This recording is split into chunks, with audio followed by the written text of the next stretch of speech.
मौनी अमावस्या के अवसर पर भदोही जिले के गंगा घाटों पर श्रद्धालुओं की भारी भीड़ उमड़ी। दूसरे दिन अल सुबह से ही हजारों आस्थावान भक्त गंगा में पुण्य स्नान के लिए घाटों पर पहुंचने लगे। श्रद्धालुओं की ये भीड़ आस्था और विश्वास की उस परंपरा को दर्शाती है जिसमें गंगा स्नान को मोक्ष प्राप्ति और पुण्य अर्जन का मार्ग माना जाता है। गंगा घाटों पर उमड़ी श्रद्धालुओं की भीड़ प्रयागराज महाकुंभ में जहाँ करोड़ों श्रद्धालु आस्था की डुबकी लगा रहे हैं, वहीं भदोही जिले के कई प्रसिद्ध गंगा घाटों महर्षि वाल्मीकि गंगा घाट, सीतामढ़ी महादेवा, बाबा सेमराद नाथ धाम, रामपुर गंगा घाट पर भी हजारों श्रद्धालुओं ने स्नान कर पुण्य अर्जित किया। भोर से ही भक्तों का तांता लगा रहा और पूरे वातावरण में हर हर गंगे के जयकारों से आध्यात्मिक माहौल बन गया। सुरक्षा के कड़े इंतजामात मौनी अमावस्या पर बढ़ती भीड़ को नियंत्रित करने और सुरक्षा बनाए रखने के लिए पुलिस समेत स्थानीय प्रशासन के जवान गंगा घाटों पर तैनात रहे। वहीं दूसरे दिन स्नान के दौरान किसी भी अप्रिय घटना को रोकने के लिए नावों से निगरानी, बैरिकेडिंग और पुलिस गश्त का विशेष प्रबंधन किया गया था।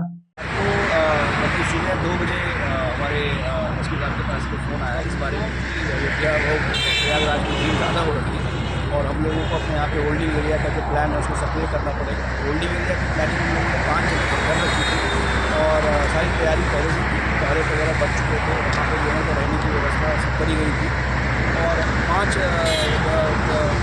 जगह के अतिरिक्त भी हम लोगों ने कई जगह पर होल्डिंग एरिया के लिए पार्किंग का स्पेस करा सकता है। कुल मिलाकर लगभग 9 जगह थी जहाँ पर ये सारी सुविधाएँ थी और हम लोग रात से ही सक्रिय हो गए और सुबह लगभग 2:30 बजे के आसपास हम लोगों ने पूरी तरह से ट्रैफिक प्रयागराज की तरफ जाने वाला ब्लॉक कर दिया और वाराणसी की तरफ से आने वाला ट्रैफिक था उसको वाराणसी में लोगों ने रोका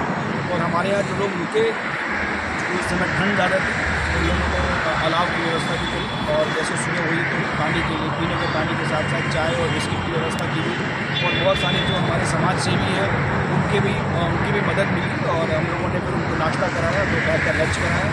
और अब इस समय तक स्थिति सामान्य होने लगी। प्रयागराज को ऐसी सूचना प्राप्त हुई और फिर उचित निर्देश मिलने के उपरांत अब हम लोगों ने ट्रैफिक धीरे छोड़ना शुरू कर दिया तो पुनः अमृत स्नान के लिए प्रारंभ लोग यहाँ से स्नान कर रहे हैं। आगे सर और किस तरह का ख्याल रखा जाएगा? जो व्यवस्था है होल्डिंग एरिया की हम लोग की ये अनवरत जारी रहेगी जब तक महाकुंभ चलेगा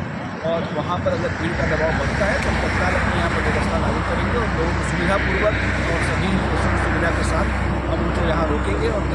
यात्रियों और श्रद्धालुओं को किसी प्रकार की परेशानी ना हो पाए इसका ध्यान रखेंगे, उनकी सुरक्षा का ध्यान रखेंगे और यहाँ के जो हमारे